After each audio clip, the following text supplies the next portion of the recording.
에베네셀을 경험하라 제목으로 하나님의 말씀을 듣겠습니다. 내일은 6.25 68주년입니다. 53년 7월 27일에 휴전이 됐습니다.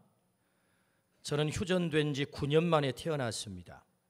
제게도 6.25의 기억들이 있습니다. 어린 시절 뒷산에 오르면 돌 무덤이 많았습니다. 부모님께 물으면 6.25 때 죽은 사람들을 땅도 제대로 팔 수 없어서 그렇게 돌로 묻었다라고 가르쳐 주었습니다. 아버님은 6.25 때 공산군에 끌려가 사형 직전까지 갔다가 가까스로 살아남으셨습니다. 이웃 덕대라는 동네에는 모씨성을 가진 사람들이 삽니다. 여기 모씨는 진짜 모씨가 아니고 모씨입니다.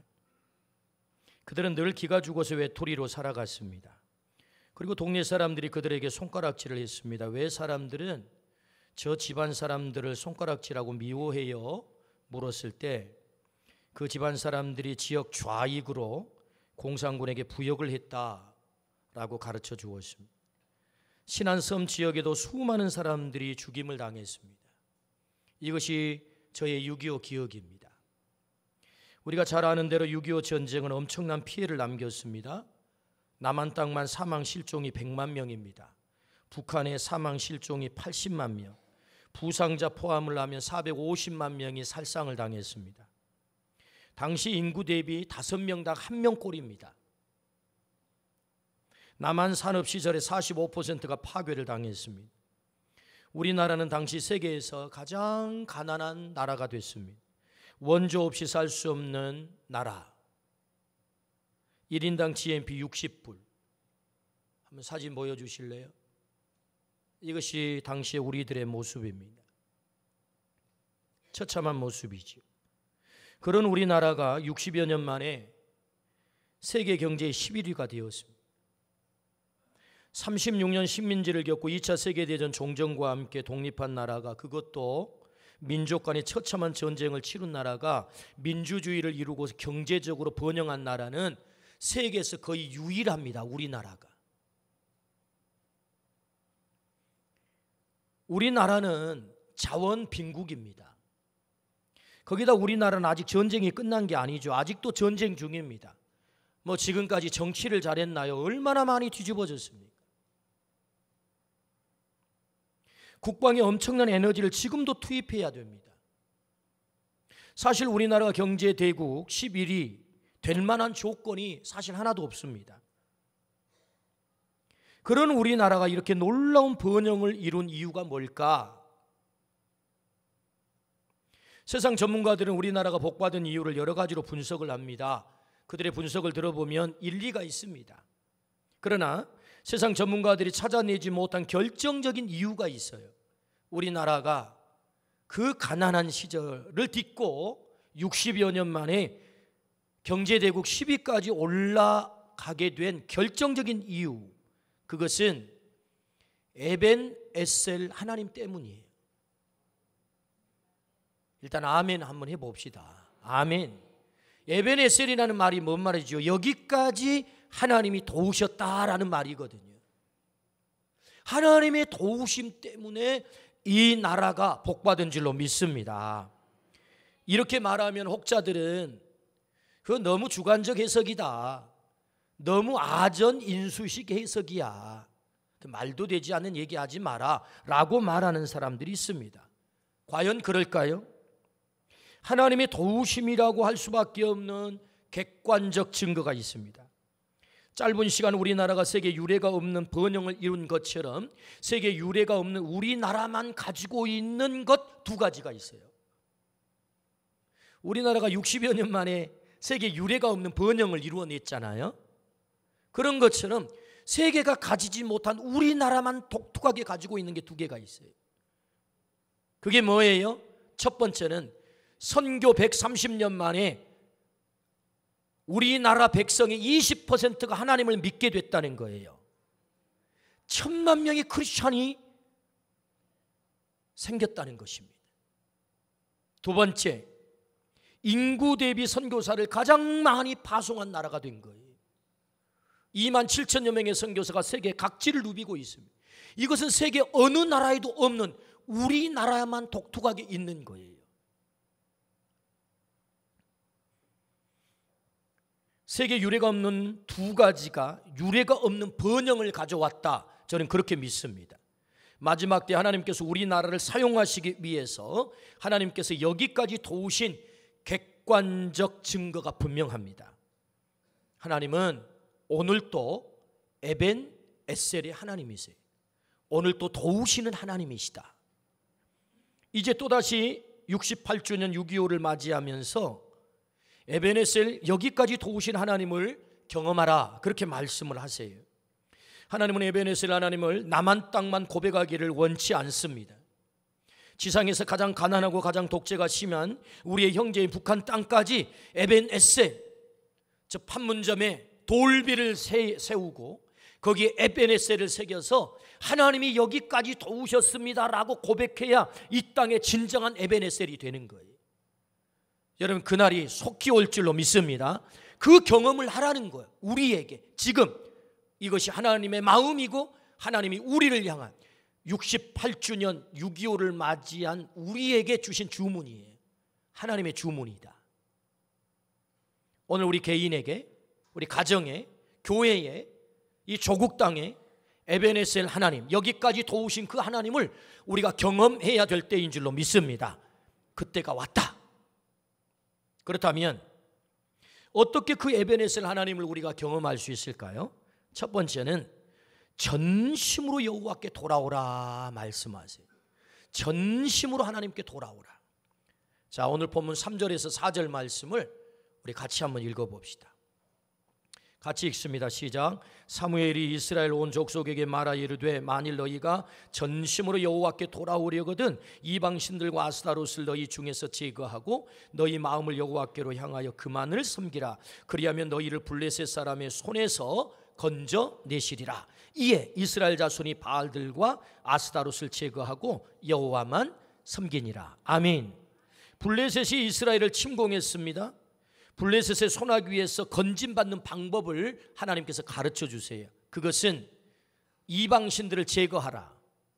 그리고 아스타롯을 제거하라. 그리고 여호와만 섬겨라. 전심으로 하나님께 돌아와 여호와만 섬겨라. 그러면 내가 건져주겠다라고 말씀을 하셨어요. 그래서 이스라엘 백성들은 사무엘 선지자 이 말씀을 듣고 그대로 순종을 했습니다.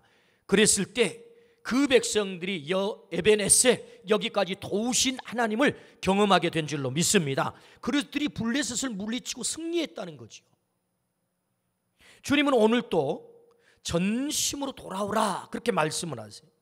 돌아오기 위해서 먼저 우리가 해야 될 것이 있다. 그것은 바알, 아스타롯, 이방신을 제거하라.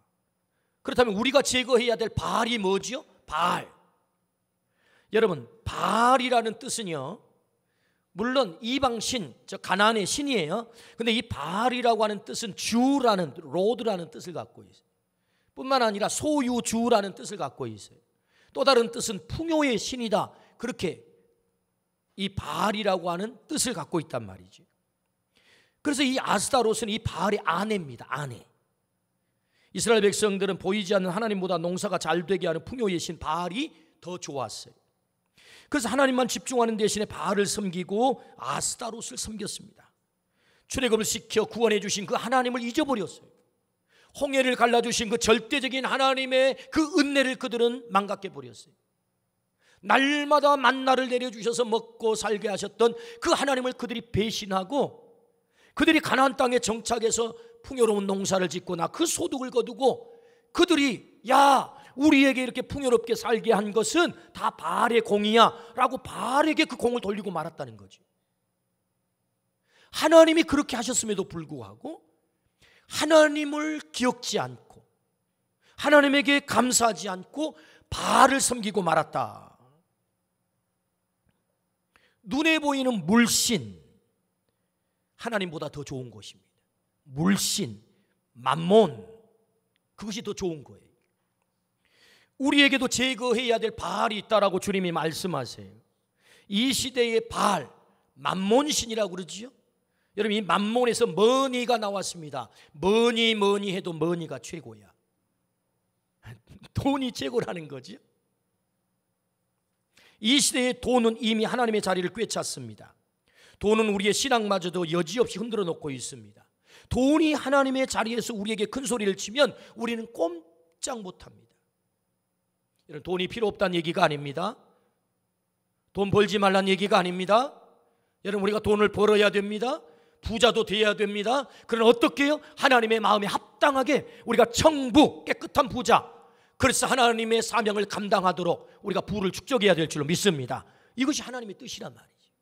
그런데 놀랍게도 사람들은 돈을 하나님의 자리에 올려놓고 그 돈을 벌기 위해서 하나님을 수단으로 사용합니다. 바울 사도는 이미 그것을 간파하셨어요. 디모데전서 6장 10절 말씀을 그래서 이렇게 말씀합니다. 같이 한번 읽어봅니다. 시작. 돈을 사랑함이 일만하게 뿌리가 되나니 이것을 탐내는 자들은 미혹을 받아 믿음에서 떠나 많은 근심으로서 자기를 찔렀도다. 그들이 믿음 없었다는 얘기가 아니에요. 믿음이 있었어요. 그런데 믿음을 다 떠났어요. 왜? 돈을 사랑했기 때문에. 그래서 자기를 찔러 스스로 파멸을 시켰다는 것입니다. 뭐 때문에? 돈을 사랑했기 때문에. 여기서 돈을 사랑했다는 말은 하나님의 자리에 올려놨다, 그런 말입니다. 물씬 돈을 하나님의 자리에 올려놨어요. 여러분, 돈은 사명을 위해서 이용되는 수단이지 돈은 사랑의 대상이 아니라는 거예요. 할렐루야. 그렇습니다. 우리가 예배를 드릴 때마다 왜 헌금을 드리는 것입니까? 가난해서, 하나님이 가난해서 헌금을 드리나요? 아닙니다. 하나님, 이 물질의 주인이 하나님 당신입니다. 돈이 내 인생의 주인이 아닙니다. 고백이 뭐예요? 헌금을 드리는 거예요, 사실은. 그러므로 여러분, 오늘 우리가 제거해야 될 것이 있어요. 그것이 뭐죠? 하나님의 자리를 꿰차고 있는 만몬신이 있다는 거예요. 그거 제거하라. 하나님만이 우리의 주인 되신 줄로 믿습니다. 하나님보다 앞세울 것은 없다는. 두 번째요, 우리가 제거해야 될 것이 있어요. 그게 뭐냐? 포스트 모던 시대. 포스트 모던 시대라고 하면 현대 후기 사회, 우리가 살아가고 있는 지금을 말합니다. 포스트 모던 시대의 가장 큰 특징은 절대 진리를 인정하지 않아요.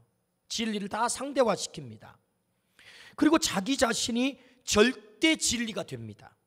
자기가 주인이 되는 거예요.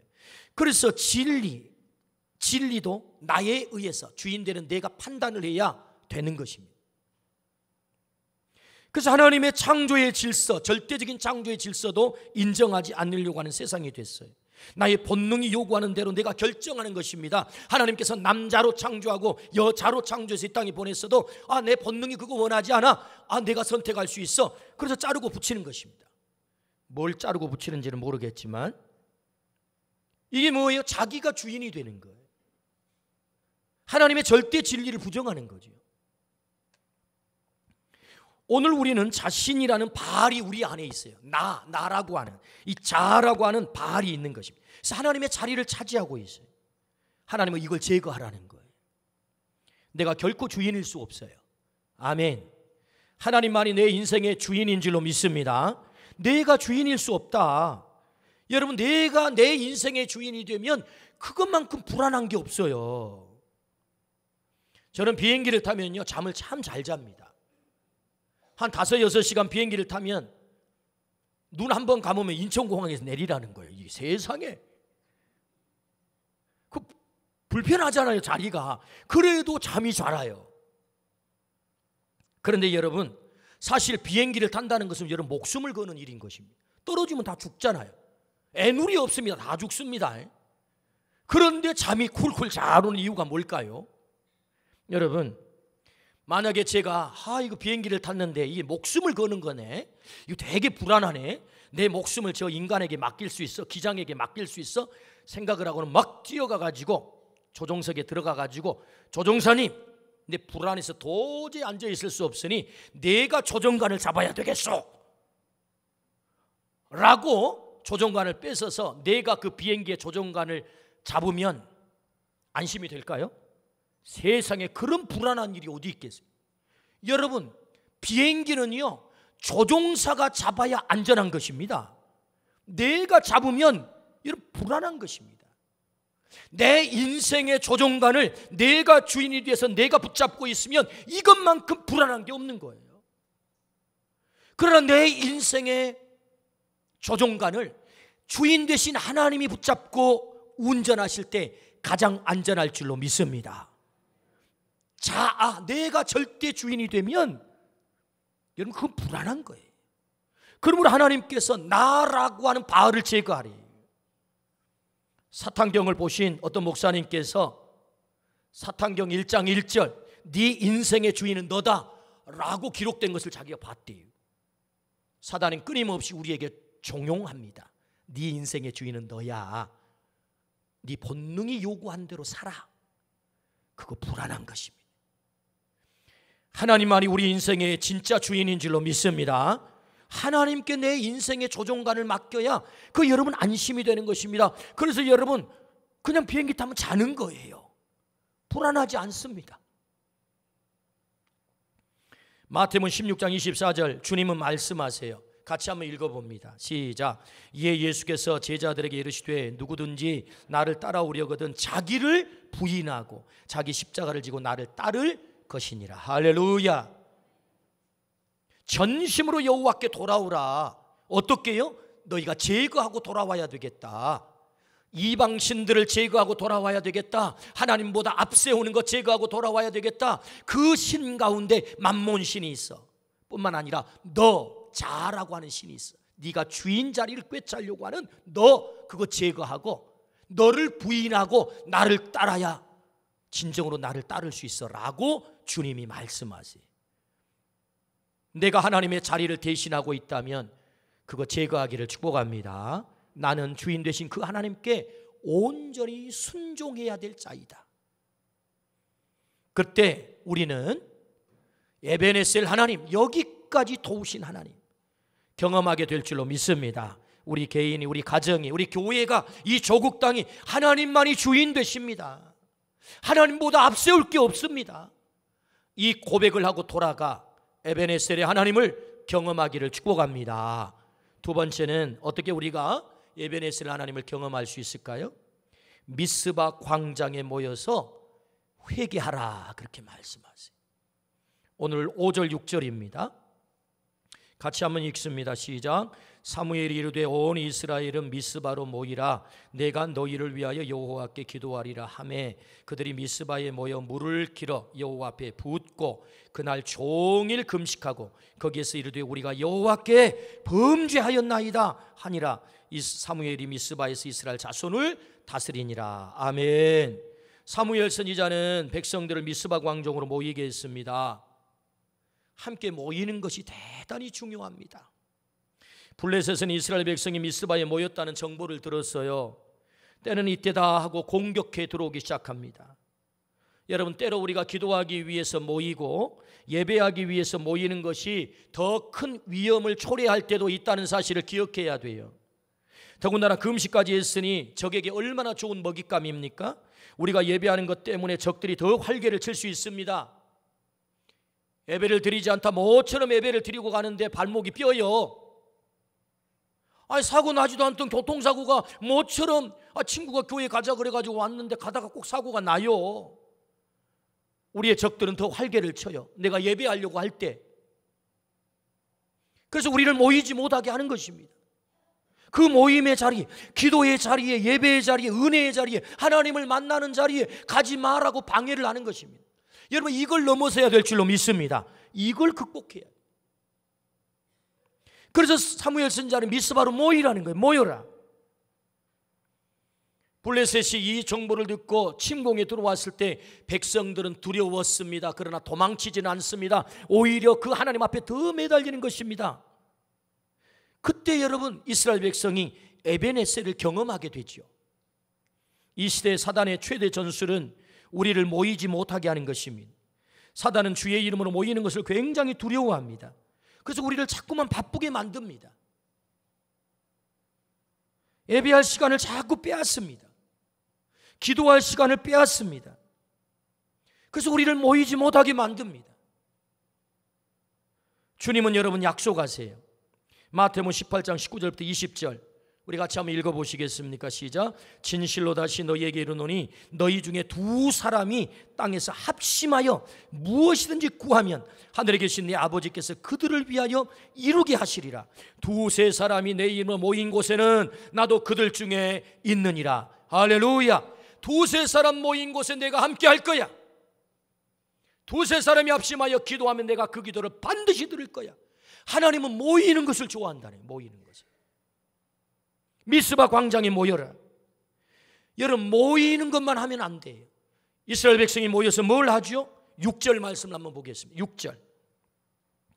6절입니다. 시작. 그들이 미스바에 모여 물을 길어 여호와 앞에 붓고 그날 종일 금식하고 거기서 이르되 우리가 여호와께 범죄하였나이다. 거기까지면 하나님 앞에 회개했다는 거예요. 여러분, 하나님 앞에 우리가 모이기를 축복합니다. 모여서 하나님 앞에 회개했다. 이스라엘 백성이. 그때 하나님께서 그 적들의 손아귀에서 건져주시는 놀라운 역사가 나타났다. 주님 말씀하시죠. 여러분, 회개하면 삽니다. 회개하면 삽니다. 좀 아멘 좀 합시다. 회개하면 삽니다. 여러분, 이스라엘 백성이 금송아지를 만들어 놓고 그것이 하나님이다라고 섬겼어요. 모세가 산에서 내려와 봤더니 정말 백성들이 멸망을 당하게 됐어요. 하나님이 뜻을 정했어요. 내가 이 백성을 진멸하리라. 모세는 백성들의 죄를 끌어안고, 모세가 죄졌다는 얘기가 아니에요. 그 백성들의 죄를 내 죄로 끌어안고, 여러분, 이 민족의 죄를 우리가 끌어안고, 이 백성들의 죄를 끌어안고 내가 모세처럼 기도해야 될 줄로 믿습니다. 모세가 기도해야 하나님, 내 이름을 당신의 생명책에 지워버려도 괜찮겠습니다. 이 백성을 건져주세요 라고 회개했을 때 여호와 하나님께서 뜻을 돌이키셨다. 할렐루야. 하나님이 살려주신 거예요. 회개하니까.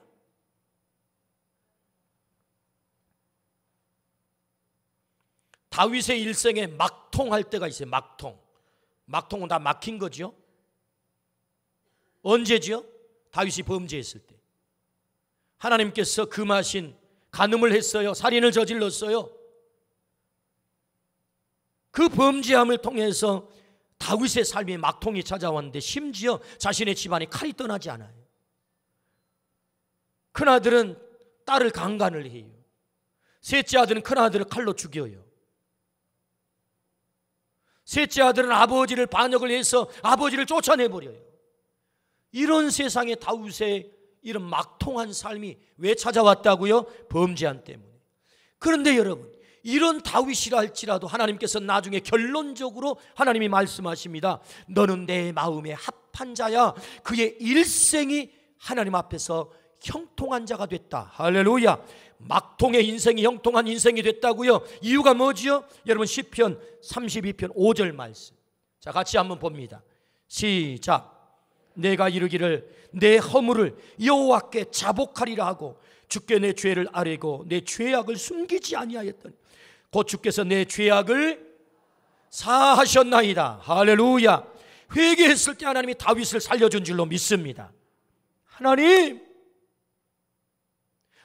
금하신 살인죄를 저질렀어요. 하나님 금하신 간음죄를 저질렀어요. 하나님, 제가 음탕한 죄를 저질렀어요.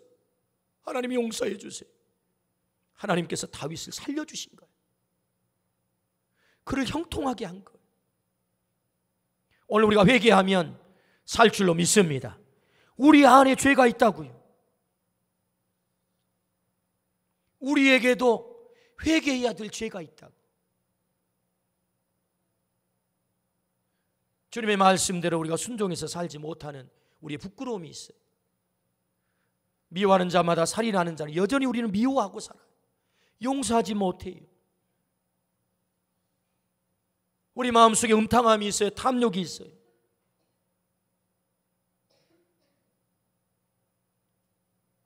주님의 말씀대로 우리가 온전히 살지 않아요. 회개할 것이 있습니다. 회개는 주님께 돌아가는 것입니다. 탕자가 아버지께 돌아왔을 때 아버지의 그 풍성함을 누리게 됐어요. 에베네셀을 경험하게 됐단 말이죠. 오늘 우리가 회개함으로 하나님께 돌아가기를 주의 이름으로 축원합니다. 그러면 하나님이 우리를 살려주세요. 미스바 광장에 모여서 그들은 회개했어요. 내 자녀들이 지은 죄가 있다면 오늘 여기 아버지 어머니들이 그 자녀들의 죄를 끌어안고, 남편이 죄 지은 것이 있다면 아내가 끌어안고, 아내가 죄 지은 것이 있다면 남편이 끌어안고, 이 땅에 교회가 죄진 것이 있다면 그것은 내 죄입니다라고 내가 끌어안고, 이 민족이 하나님의 뜻대로 살지 않고 우상을 섬기는 이 안타까운 현실 속에서 하나님 내 죄입니다, 모세처럼 끌어안고 오늘 우리가 회개하면 하나님 우리를 살려줄 줄로 믿습니다. 에베네셀을 경험하게 만든단 말이죠. 마지막 세 번째는 어떻게 에베네셀을 경험할 수 있어요? 온전한 번제를 드리라, 그렇게 말씀하세요. 온전한 번제를 드리라. 우리 9절 말씀 한번 보겠습니다. 사무엘이 젖먹는 어린 양 하나를 가져다가 온전한 번제를 여호와께 드리고 이스라엘을 위하여 여호와께 부르짖음에 여호와께서 응답하셨더라. 아멘. 여러분, 이 말씀을 좀 상상을 해봐야 됩니다. 지금 상황이 어떤 상황이죠? 전쟁이 터졌습니다. 블레셋이 이스라엘 백성이 미스바에 모여서 금식하며 기도한다는 정보를 듣고 쳐들어왔어요. 블레셋의 칼끝이 이스라엘 백성들의 목에 지금 겨누고 있는 것입니다. 사무엘의 목을 겨누고 있는 거예요. 총사령관 사무엘은 어떻게 해야 되는 것입니까? 그럼 백성들의 전투 지휘를 해야 돼요. 자, 적들이 쳐들어왔다, 우리가 다 죽게 생겼다, 이 나라가 멸망당하게 생겼다, 그러니 이제 우리가 무기를 들고 저들과 싸워야 되겠다라고 전투 지휘를 해야 돼요. 그런데 여러분, 이 장면이 무슨 장면이에요? 사무엘이 전투 지휘를 하는 게 아니에요. 온전한 번제를 드렸다는 거예요.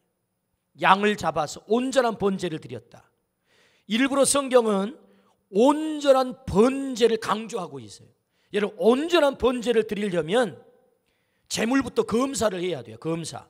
심지어 기록에 의하면 제사장들이 돋보기를 들고 양의 털까지 다 검사했다는 거예요. 그것이 온전한 제물을 하나님 앞에 드리는 방법입니다. 여러분, 전쟁이 터졌으니까 아무 제물이나 가져와 대충 우리가 예배 때우고 전쟁하러 나가자, 이런 게 아니에요. 아니 무슨 예배 드리고 있냐, 패스. 지금 이 심각한 순간이 무슨 예배야, 무슨 제사야. 전쟁부터 해야지, 이래야 되는데 여러분, 사무엘 선지자가 양을 검사를 해요. 아, 이게 흠이 없구나. 절차를 따라서 그 양을 끌어다가 목을 칼로 찔러서 피를 받아요. 그리고 번제단 주위에 뿌려요. 그리고 그 양을 번제단 위에 올려놓고 제사는 예배 드린다, 그 말입니다. 제사를 드립니다. 제가 영락교에서 전도사 사역을 할 때 실물 모형의 성막을 똑같이 세워놓고 제사를 드린 적이 있어요. 성막을 경험하기 위해서. 그래서 약 20금 되는 돼지고기 덩어리째 갖다가 번제단 위에 장작을 피우고 올려놨더니 세상에 이 고기 덩어리 한 20근밖에 안 되는 고기 덩어리가 타서 없어지는데 한 2-3시간 걸리더라고요. 양 한 마리가 번제단 위에 올라가서 태워지기까지 그 시간이 얼마나 오래 걸릴까요? 지금 전쟁이 터져가지고 그들의 목에 칼끝이 놓여 있어요. 그런데 사무엘 선지자는 뭘 하고 있다고요? 온전한 번제, 예배를 드리고 있다고요. 그 온전한 번제를 드릴 때 하나님이 그 예배를 받으시고 응답하셔서 그 블레셋 가운데 우레를 발하여 그들을 패주하게 한 줄로 믿습니다. 예배가 성공하니 블레셋이 물리쳐진 거예요. 뭘 말씀하세요? 성경은 샘플입니다. 이스라엘 백성이 사는 길을 성경은 가르쳐주고 있죠. 우리가 사는 길을 성경은 가르쳐주고 있죠. 무엇보다 예배에 목숨을 걸고 예배에 성공해야 할 것을 우리에게 보여주는 말씀이 오늘 본문의 말씀이에요. 예배보다 더 중요하고 예배보다 더 긴급하고 예배보다 더 영광스러운 것이 없는 것을 사무엘은 알고 있는 거예요.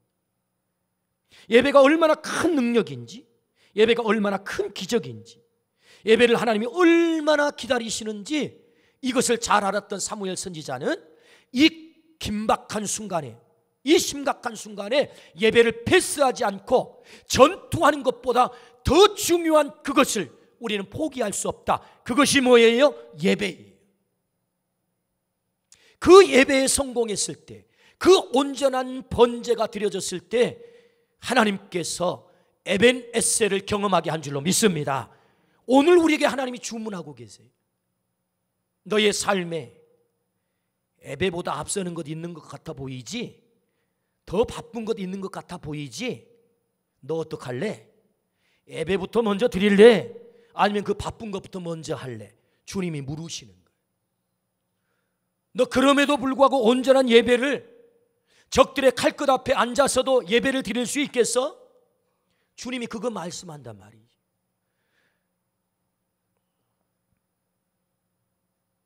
최의숭 장로님, 제가 설교 시간에 몇 번 소개를 했습니다.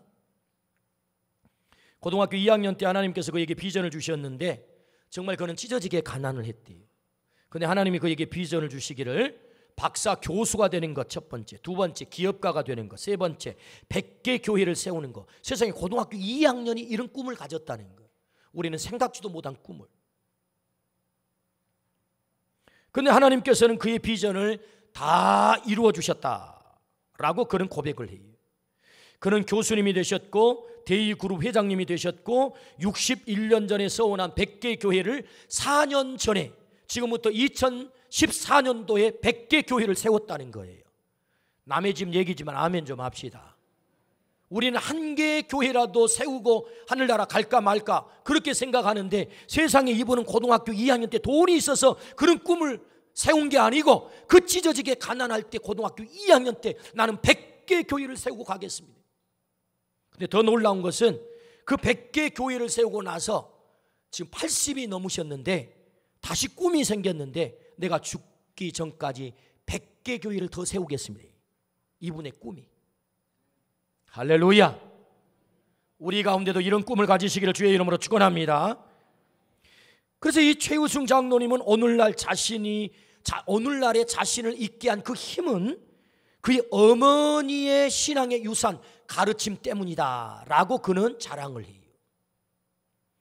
그 어머니는 그의 귀에 어렸을 때부터 못이 박히게 4가지를 가르쳤다는 거예요. 첫 번째, 반드시 주일 성수해라. 주일 성수한다는 말, 예배를 빼지 마라 그 말이. 두 번째, 맨 앞자리에 앉아서 예배하라. 예배를 제대로 드리라 그 말이지. 세 번째, 반드시 11조를 하라. 네 번째, 하나님 다음으로 목사님을 섬겨라. 이렇게 어머니께서 어렸을 때부터 못이 박히게 그걸 가르쳤다는 거예요. 예배의 성공이 오늘 나를 성공하게 했습니다. 이것이 최 장로님의 고백이에요. 할렐루야. 사무엘이 온전한 번제를 드렸대요. 블레셋의 침공을 물리치게 하셨대요. 에벤에셀을 경험하게 하셨대요. 오늘도 온전한 번제를 하나님 앞에 드릴 때, 온전한 예배를 드릴 때, 오늘 우리의 삶 가운데도 이런 일이 있을 줄로 믿습니다. 저와 함께 제자 훈련을 한 집사님이 계십니다. 그는 서울의 명문대를 나오셨어요. 나름 똑똑합니다. 거기에다 기업체가 2개나 됩니다. 돈도 잘 법니다. 썬데이 크리스찬으로 예배를 적당하게 때우고 살았어요. 뭐 어디 더 재밌는 데 가자 그러면 빼먹고 가기도 하고, 때우기. 예. 그런데 아이들이 중학교를 들어가니 마음대로 안 됐대요. 기업도 잘 되고 마음먹은 대로 다 되는데 애들은 마음대로 안 되는 거예요. 아이들이 엇나가기 시작했습니다. 아무리 용을 써도 안 됩니다. 그래서 하나님 앞에 2 손을 들고 나왔대요. 그리고 약속을 했대요. 하나님, 제가 모든 공예배에는 다 출석하겠습니다. 그 예배가 은혜가 되든 은혜가 되지 않지 않든 공예배는 제가 다 드리겠습니다. 그렇게 약속을 했다는 거예요. 그래서 예배를 빠짐없이 드리게 됐어요. 그렇게 8개월쯤 되었을 때 아이들이 달라지기 시작했다는 거예요. 그렇게 해서 제자 훈련을 하게 되고, 그 제자 훈련의 자리에서 간증을 하는 간증을 제가 듣게 된 거예요. 할렐루야. 예배가 회복되니 자녀들이 회복됐다, 가정이 회복됐다, 그의 고백이었습니다. 사무엘 선지자가 온전한 번제를 드렸어요. 그럼에도 불구하고 적의 칼끝 앞에서도 온전한 번제. 그때 이스라엘 백성은 에벤에셀 하나님을 경험하고 있는 것입니다. 여기까지 도우신 하나님. 예배에 성공하기를 주의 이름으로 축원합니다. 주님은 우리가 에베네셀 돌비를 세우기를 원하십니다. 6.25 68주년을 맞이하면서 통일을 이루어 에베네셀 돌비를 세우라 그렇게 말씀하세요. 오늘 우리의 모든 삶의 영역에 에베네셀 하나님이 경험되기를 원하십니다. 전심으로 하나님께 돌아가야 됩니다. 우리 안에 제거해야 될 것 제거하라고 말씀하세요. 뿐만 아니라 미스바에 모여서 회개하라 라고 말씀을 하세요.